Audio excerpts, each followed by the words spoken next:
नमस्कार, मेरा नाम है सौरभ भारद्वाज और आप देख रहे हैं वेलडोज फार्मा। आज मैं अपनी इस वीडियो में आपको बहुत साधारण तरीके से डाइसेक्राइड की स्ट्रक्चर्स किस तरीके से ड्रॉ किए जाते हैं वो बताने वाला हूं। चलिए स्टार्ट करते हैं डाइसेक्राइड से। डाइसेक्राइड की जैसा कि नाम है डाइसेक्राइड, आप सभी जानते हैं ये डाइसेक्राइड दो शब्दों से मिलकर बना हुआ है। डाई मतलब दो और सेक्राइड मतलब शुगर यूनिट, यानी कि ऐसे कार्बोहाइड्रेट जिनके अंदर दो मोनोसेक्राइड यूनिट प्रेजेंट हो उनको हम डाइसेक्राइड कहते हैं। अब ये जो मोनोसेक्राइड यूनिट प्रेजेंट होती हैं ये आपस में ग्लाइकोसिडिक लिंकेज बॉन्ड के थ्रू आपस में कनेक्टेड रहती हैं। वहीं अगर मैं बात करूं इनके सोर्सेस की कि किन किन फूड्स के अंदर या ऐसे कौन कौन से सोर्सेज हैं जिनके अंदर ये डाइसेक्राइड पाया जाता है, तो जैसे फ्रूट्स हैं, बहुत तरीके के फ्रूट्स होते हैं जिनके अंदर डाइसेक्राइड्स प्रेजेंट होता है। फ्रूट जूसेस हैं, वेजिटेबल्स हैं, मिल्क है, मिल्क प्रोडक्ट्स हैं, मिल्क प्रोडक्ट लाइक चीज, योगर्ट, कर्ड और बहुत सारे, हनी है, शुगर केन है और बहुत सारे। जैसे एक उदाहरण के तौर पे मैं बता दूं, मिल्क के अंदर लैक्टोज शुगर होती है जो कि डाइसेक्राइड होती है। इसी तरह से शुगर केन यानी कि गन्ने से जो हम शुगर प्राप्त करते हैं वो होती है सुक्रोज।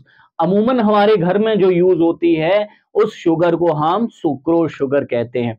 चलिए अब एक और चीज जान लेते हैं।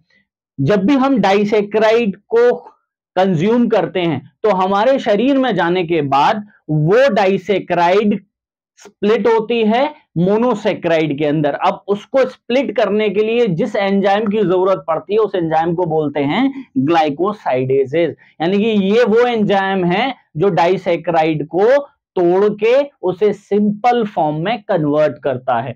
वहीं आगे मैं बात करूं इसके नेचर की, तो फिजिकली डाइसेक्राइड जो होता है वो क्रिस्टलाइन होता है और वाटर के अंदर सॉल्युबल होता है। तो इसमें तो कोई शंका नहीं है कि अगर आप डाइसेक्राइड को वाटर में डालोगे तो वो आसानी से डिसॉल्व हो जाएगा। वहीं मैंने यहाँ पे मेजर डाइसेक्राइड के एग्जांपल आपके सामने लिए हैं, सुक्रोज, लैक्टोज, माल्टोज। जैसा कि अभी मैंने आपको पिछली स्लाइड में बताया था, सुक्रोज को हम होम शुगर भी कहते हैं, यानी हमारे घर में जो पाई जाने वाली शुगर होती है उसको सुक्रोज कहते हैं। और इस सुक्रोज के अंदर दो मोनोसेक्राइड होती हैं, ग्लूकोज और फ्रुक्टोज। इसी तरह से लैक्टोज जिसको हम मिल्क शुगर भी कहते हैं, लैक्टोज के अंदर भी दो मोनोसेक्राइड यूनिट होती हैं, that is called galactose and glucose. वहीं अगर मैं माल्टोज की बात करूं तो माल्टोज के अंदर भी दो मोनोसेक्राइड यूनिट होती हैं और वो दो monosaccharide unit alpha D glucose की होती हैं। तो अब यहां पे आपको समझ में आ गया होगा कि सुक्रोज, लैक्टोज, माल्टोज जो कि एक डाइसेक्राइड है, इनके अंदर दो मोनोसेक्राइड यूनिट होती हैं। और आगे अब जो हम पढ़ने वाले हैं वो इस वीडियो का सबसे इंपॉर्टेंट पार्ट है, that is structure of disaccharides. अब स्ट्रक्चर्स ऑफ डाइसेक्राइड में जैसे मैंने ये मेजर तीन एग्जांपल लिए तो इन्हीं तीन डाइसेक्राइड के आपको स्ट्रक्चर में ड्रॉ करके बताऊंगा कि किस तरीके से हम इनके स्ट्रक्चर्स को ड्रॉ कर सकते हैं। तो देखिए सुक्रोज जो है उसका मॉलिक्यूलर फॉर्मूला जो होता है वो C12H22O11 होता है। ये वाटर की प्रेजेंस में दो मोनोसेक्राइड यूनिट में टूटता है। जैसा अभी मैंने आपको पिछली स्लाइड में बताया कि सुक्रोज के अंदर दो मोनोसेक्राइड होती हैं, एक तो ग्लूकोज और दूसरी फ्रुक्टोज। तो ये दोनों जो यूनिट आपको दिख रही है मोनोसेक्राइड की, एक ग्लूकोज है और दूसरी फ्रुक्टोज है। अब ग्लूकोज में भी कौन सी है? Alpha D glucose. Alpha D glucose क्यों कह रहे हैं? क्योंकि ये जो हाइड्रोक्सिल ग्रुप है ये बिलो द प्लेन है। मैंने आपको पिछली अपनी वीडियो के अंदर बताया था कि किस तरीके से हम इन अल्फा डी ग्लूकोज का स्ट्रक्चर ड्रॉ करते हैं थ्रू द हावर्थ फॉर्मूला। अब आप ये देख रहे होंगे ये है बीटा डी फ्रुक्टोज। ये बीटा डी फ्रुक्टोज क्यों है? क्योंकि इसके अंदर जो हाइड्रोक्सिल ग्रुप है वो अबव द प्लेन है, इसलिए इसका नाम बीटा डी फ्रुक्टोज पड़ा हुआ है। अब देखिए, अब हमें क्या करना है कि ये जो अल्फा डी ग्लूकोज है इसकी नंबरिंग करनी है। और नंबरिंग कैसे करते हैं? वही तरीका है, जहां पर फंक्शनल ग्रुप लगा हुआ होता है उसके क्लॉकवाइज डायरेक्शन से आप नंबरिंग देना स्टार्ट कीजिए। तो ये कार्बन नंबर होगा 1, 2, 3, 4, 5 और ये कार्बन नंबर 6। ठीक इसी तरीके से आपको यहां पे भी नंबरिंग करनी है, क्योंकि हमें चेन बनानी है। तो यहां से नंबरिंग स्टार्ट करेंगे 1, 2, 3, 4 5 और ये कार्बन नंबर 6। अब देखिए कि होगा क्या कि अल्फा डी ग्लूकोज का हाइड्रोक्सिल और बीटा डी फ्रुक्टोज का हाइड्रोजन ये आपस में इंटरैक्ट करेंगे और यहां से वाटर का मॉलिक्यूल रिलीज हो जाएगा, बचेगा आपका ऑक्सीजन। अब ये जो ऑक्सीजन है ये इस अल्फा डी ग्लूकोज के पहले कार्बन और बीटा डी फ्रुक्टोज के सेकंड कार्बन के साथ म्यूचुअल इंटरेक्शन करके बॉन्ड बना लेगा और इसी बॉन्ड को हम कहते हैं ग्लाइकोसिडिक बॉन्ड या ग्लाइकोसिडिक लिंकेज। अब आपको इस नेक्स्ट स्ट्रक्चर में साफ दिख रहा होगा कि अल्फा डी ग्लूकोज का ये है पहला कार्बन और बीटा डी फ्रुक्टोज का ये है सेकंड कार्बन। इन दोनों के बीच में ये जो ऑक्सीजन है ये म्यूचुअल इंटरेक्शन करके ग्लाइकोसिडिक लिंकेज बॉन्ड की फॉर्मेशन कर लेता है और इस तरीके से सुक्रोज का स्ट्रक्चर ड्रॉ किया जाता है। अब यहां पे एक सीखने वाली बात यह है कि आपसे यहां पे कोई पूछता है कि भैया सुक्रोज के अंदर किस तरीके का ग्लाइकोसिडिक लिंकेज आपको देखने को मिल रहा है, तो इसका सीधा सा जवाब यह है कि अल्फा डी ग्लूकोज का C1 कार्बन इसमें इन्वॉल्व है और बीटा डी फ्रुक्टोज का C2 कार्बन इन्वॉल्व है। तो इस तरीके के लिंकेज को हम C1C2 ग्लाइकोसिडिक लिंकेज नाम देते हैं।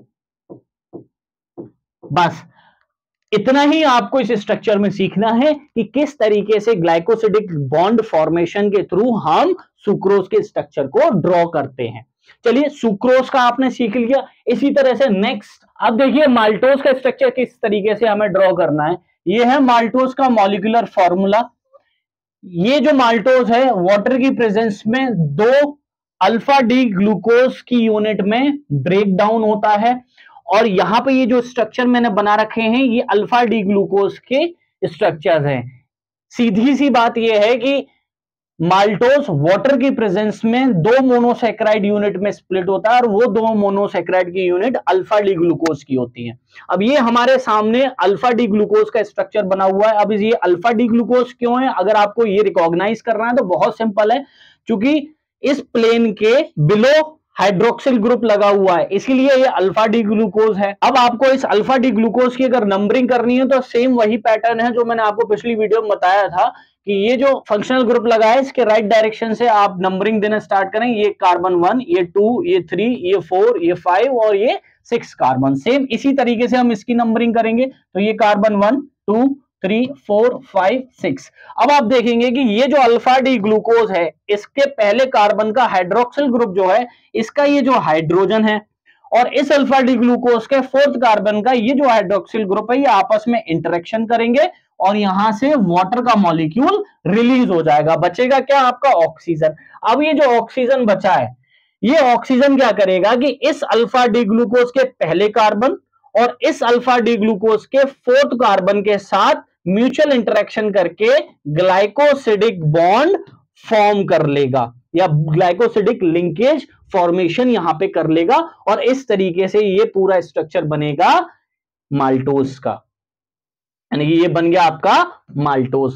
अब वही सेम सवाल यहां पे भी है कि आपसे अगर ये पूछता है कि माल्टोज के अंदर किस तरीके की ग्लाइकोसिडिक बॉन्डेज या किस तरीके का ग्लाइकोसिडिक लिंकेज आपको देखने को मिलता है, तो आप क्या बताएंगे, C1 और C4 ग्लाइकोसिडिक लिंकेज आपको देखने को मिलेगा, क्योंकि अल्फा डी ग्लूकोज, इस अल्फा डी ग्लूकोज का पहला कार्बन और इस अल्फा डी ग्लूकोज का 4th कार्बन के बीच में ये ग्लाइकोसिडिक लिंकेज आपको देखने को मिल रहा है। तो मैं ये समझ पा रहा हूं, आपको ये समझ में आ रहा होगा और बहुत आसान लग रहा होगा। अब इसी तरीके से अब आप लैक्टोज के स्ट्रक्चर को ड्रॉ कर सकते हैं। सेम फिनोमिना वही है, आपको उसका मॉलिक्यूलर फॉर्मूला पता होना चाहिए, C12H22O11। वाटर की प्रेजेंस में ये भी 2 मोनोसैकेराइड बनाता है और कौन सी 2 मोनोसैकेराइड, एक तो होती है गैलेक्टोज और दूसरी ग्लूकोज। अब गैलेक्टोज में कौन सी गैलेक्टोज, बीटा डी गैलेक्टोज बनाता है और ग्लूकोज में बीटा डी ग्लूकोज। क्यों भाई बीटा डी ग्लूकोज, वही सेम, ये जो पहला कार्बन है इस कार्बन के ऊपर यानी अबव द प्लेन क्या लगा हुआ, हाइड्रोक्सिल ग्रुप, इसलिए इसका नाम बीटा डी ग्लूकोज पड़ा है। अब आप एक चीज देख रहे होंगे, देखिए गैलेक्टोज और ग्लूकोज यानी बीटा डी गैलेक्टोज और बीटा डी ग्लूकोज का स्ट्रक्चर सेम है। तो सर इसमें अंतर क्या, हम कैसे पहचानेंगे कि ये गैलेक्टोज है और ये ग्लूकोज है? मैं आपको एक सीधी सी बात बता देता हूं, बहुत आसान है इसको रिकॉग्नाइज करना। आप क्या करिए, ये जो फंक्शनल ग्रुप लगा हुआ है, इस फंक्शनल ग्रुप से नंबरिंग देना स्टार्ट कीजिए। ये 1, ये 2, ये 3, ये 4, ये 5 और ये 6। अब ग्लूकोज और गैलेक्टोज के स्ट्रक्चर में केवल डिफरेंस ये है कि ये जो 4th कार्बन है, इस 4th कार्बन पे हाइड्रोक्सिल ग्रुप अगर अबव द प्लेन लगा है तो वो है गैलेक्टोज, और अगर ये बिलो द प्लेन लगा हुआ है तो वो है ग्लूकोज। बस गैलेक्टोज और ग्लूकोज के स्ट्रक्चर में यही डिफरेंस है। अब आपको ये समझ में आ गया। अब आप देखिए कि इसके अंदर जो ग्लाइकोसिडिक बॉन्ड फॉर्म हो रहा है वो कैसे हो रहा है। बीटा डी गैलेक्टोज का पहले कार्बन का हाइड्रोक्सिल और बीटा डी ग्लूकोज के 4th कार्बन के हाइड्रोक्सिल का ये जो हाइड्रोजन है, ये आपस में इंटरेक्शन करेंगे और यहां से एक वाटर का मॉलिक्यूल रिलीज हो जाएगा। बचेगा क्या? ऑक्सीजन। देखिए ऑक्सीजन बचा हुआ। अब ये ऑक्सीजन इस गैलेक्टोज के पहले कार्बन और इस ग्लूकोज के 4th कार्बन के साथ ग्लाइकोसिडिक लिंकेज फॉर्मेशन करेगा बाय म्यूचुअल इंटरेक्शन, और इस तरीके से आपका स्ट्रक्चर बन जाएगा किसका? लैक्टोज का। बहुत सिंपल है। अब वही सेम सवाल आपके सामने दोबारा आएगा कि किस तरीके की ग्लाइकोसिडिक लिंकेज देखने को मिल रही है।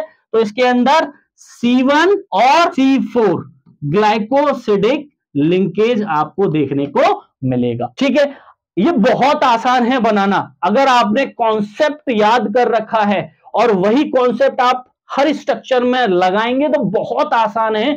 डाइसेक्राइड हो या ओलिगोसेक्राइड हो या पॉलीसेक्राइड हो, बहुत आसान हो जाएगा आपके लिए स्ट्रक्चर्स को ड्रॉ करना। चलिए, ये तो रही बात डाइसेक्राइड के स्ट्रक्चर्स की। अगर आपको ये वीडियो अच्छा लगा हो, हमारा कंटेंट अच्छा लगा हो, तो हमारे चैनल को लाइक करें, शेयर करें और सब्सक्राइब करें। धन्यवाद।